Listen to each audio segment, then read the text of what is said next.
So the second part of our NEPA equation, y equals c plus g plus c plus I plus g plus nx, is our investment spending, right? Our I. And our investment spending we're talking about here is not the purchases of stocks and bonds, right? We got to get that real clear right now. What it is the spending on new capital goods.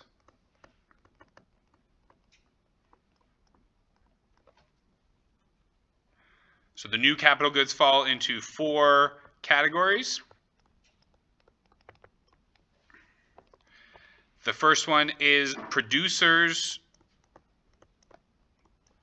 durable equipment, and software.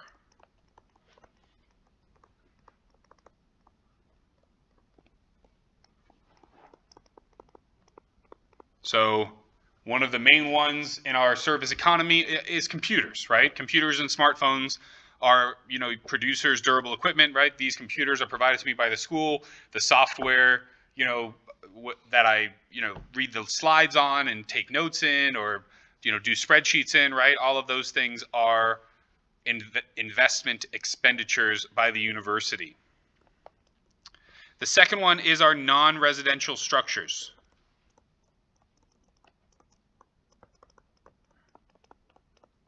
So Burkheiser Hall, for instance, right? But also factories, other offices, and retail locations.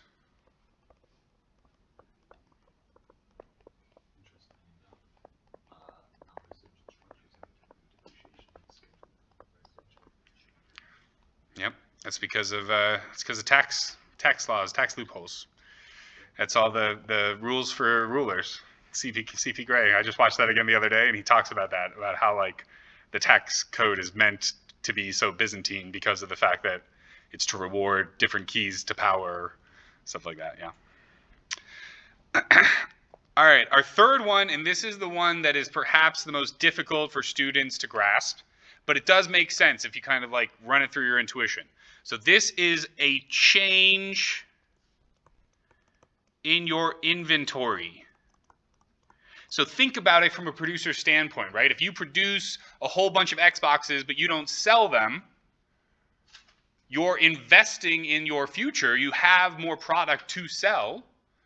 So yeah, consumption didn't increase because you didn't actually sell all those Xboxes, but you still produce those Xboxes. So the inventory that you have is higher. So you've invested in kind of pre-production, so to speak. That's a way to think about it. And then fourth, as was noted by smart student paying attention here in the first row, right? Residential structures.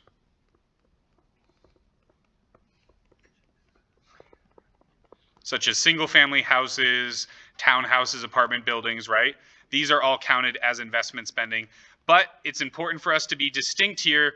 This is only new residential structures. So these are the categories that we put investment expenditures into, but what determines investment decisions, right? Investment decisions, both in physical and intangible assets, are considered by firms by using cost-benefit calculations and looking at the expected investment benefit. So this is usually our future profit expectations.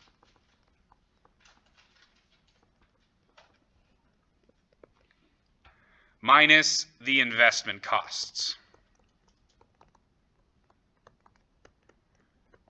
which is always going to be our interest rates.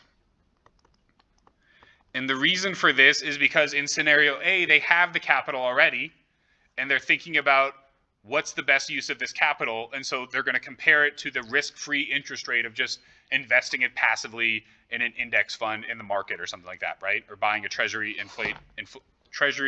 inflation-protected security from the federal government.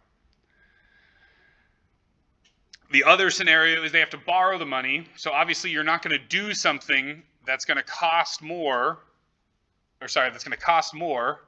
in terms of investment costs, then, right, if this was like 3% to get the money and you figured out that it was a 2% return on your investment, you're not going to do it, right? Because that's a negative cost benefit analysis here. And so these things are the things that are really driving investment behavior.